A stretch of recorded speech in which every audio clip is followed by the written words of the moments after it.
Hi hello नमस्कार, मी प्राजक्ता. माझ्या नवीन YouTube चॅनलमध्ये आपले मनापासून स्वागत. आज आपण भाजणीची चकली बनवणार आहोत. त्यासाठी लागणारे साहित्य पाहूया. आपण रेशनचे तांदूळ घेतलेले आहेत 3 वाट्या. हे स्वच्छ तांदूळ धुवून सुकवून घेतलेले आहेत. त्यासाठी आपण पावणे 2 वाट्या चणा डाळ घेतलेली आहे, पाऊण वाटी मूग डाळ घेतलेली आहे, 1 वाटी पोहे घेतलेले आहेत, छोटी अर्धी वाटी आपण उडीद डाळ घेतलेली आहे, छोटी वाटी आपण पाऊण साबुदाणे घेतलेले आहेत, आपण 4 चमचे जिरे घेतलेले आहे, 4 चमचे धने घेतलेले आहेत. आता आपण हे सर्व भाजून घेणार आहोत.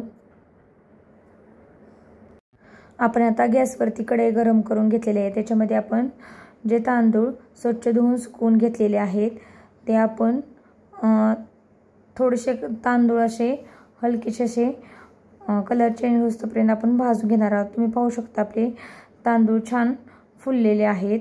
आता आपण तांदूळ हे काढून घेऊया.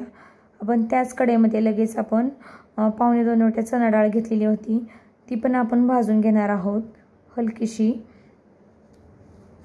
थोडीशी आपण डाळ भाजून झाली की आपण आपली तुम्ही पाहू शकता चणा डाळ पण खूप छान भाजून झालेली आहे. आता आपण ही डाळ पण काढून घेऊया. त्याच कढईमध्ये आपण लगेच पाऊण वाटी मूग डाळ घेतलेली आहे, ती पण आपण भाजून घेणार आहोत. थोडासा कलर चेंज होईपर्यंत आपण भाजून घेणार आहोत. तुम्ही पाहू शकता आपली आता मूग डाळ पण छान भाजून झालेली आहे. आपण काढून घेऊया. त्याच कढईमध्ये आपण उडीद डाळ घेतलेली आहे, छोटी अर्धी वाटी, ती पण आपण हलकीशी भाजून घेणार आहोत. आता आपली उडीद डाळ पण छान भाजून झालेली आहे. त्याच कढईमध्ये आपण त्याच कढईमध्ये छोटी पाऊण वाटी साबुदाणे घेतले होते, ते पण आपण हलकेसे भाजून घेणार आहोत. 2 ते 3 मिनिट आपण साबुदाणे भाजून घेणार आहोत. तुम्ही पाहू शकता आपले साबुदाणे छान भाजून झालेले आहे. आता आपण त्याच कढईमध्ये आपण 1 वाटी पोहे घेतलेले आहेत, ते पोहे त्याच्यामध्ये घालून घेणार आहोत. आपण पोहे पण छान क्रिस्पी होईपर्यंत भाजून घेणार आहोत.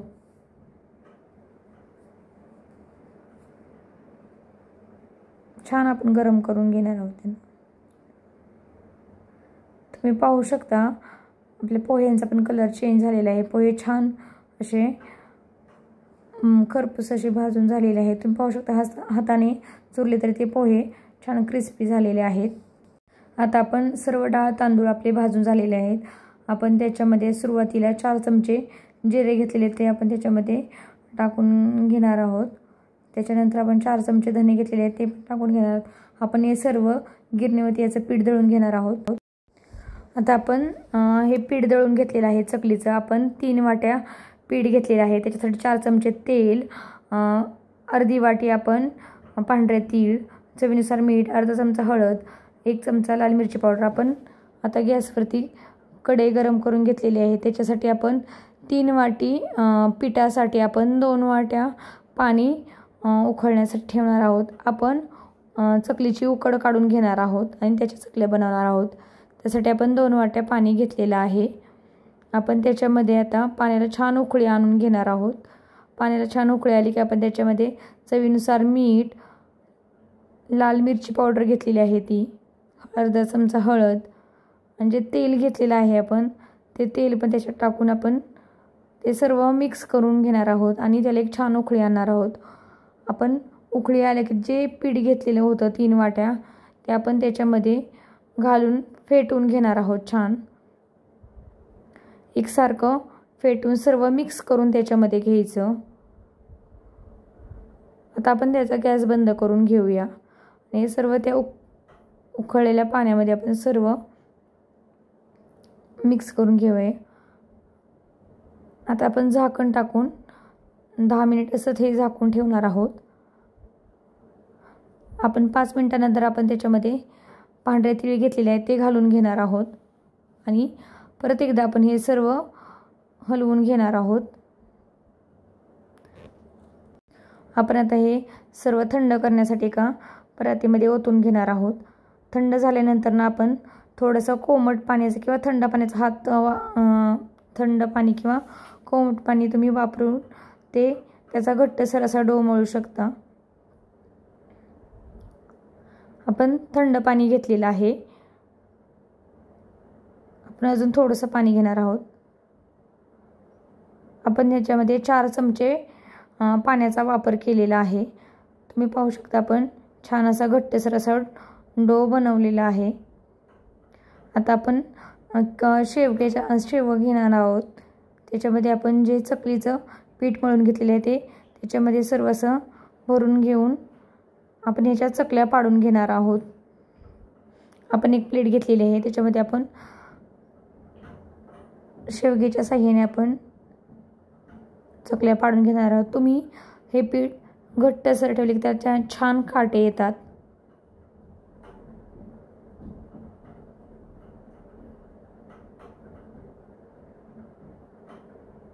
तुम्ही पाहू शकता किती छान चकली तयार झालेली आहे. अशा प्रकारे आपण सर्व चकल्या बनवून घेणार आहोत.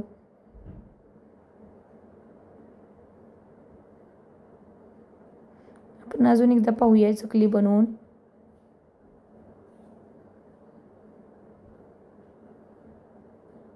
आता बाकी सर्व उरलेल्या चकल्या आपण बनवून घेऊया. आपल्या सर्व चकल्या बनवून झालेल्या आहेत. आपण गॅसवरती कढईमध्ये तेल गरम करण्यासाठी ठेवूया. तेल गरम झाले की आपण त्याच्यामध्ये ज्या बनवलेल्या चकल्या आहेत त्या आपण तेलामध्ये सोडून घेणार आहोत आणि छान आपण चकल्या तळून घेणार आहोत. आपण चकल्यांना पलटी करून दोन्ही साईडने छान आपण तळून घ्यायच्या.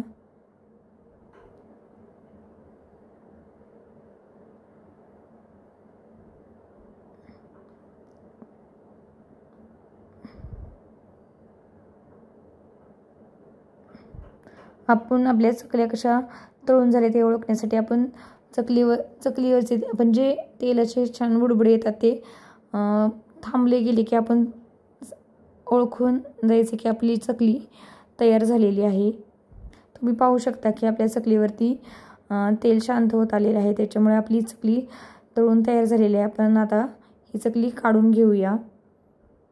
तुम्ही छान झाऱ्याच्या साह्याने त्याचं तेल नितळून घेऊ शकता. अशाच पद्धतीने आपण बाकीच्या जर सर्व उरलेल्या चकल्या आहेत त्या पण तेलामध्ये सोडून आपण चकल्या आपण छान दोन्ही साईडने आपण भाजून तळून घेणार आहोत.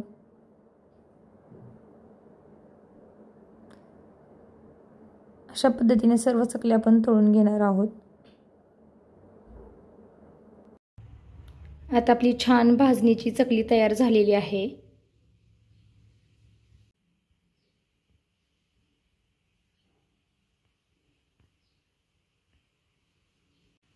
आपण यातली एक चकली मोडून पाहणार आहोत. तुम्ही पाहू शकता ही चकली खूप छान झालेली आहे.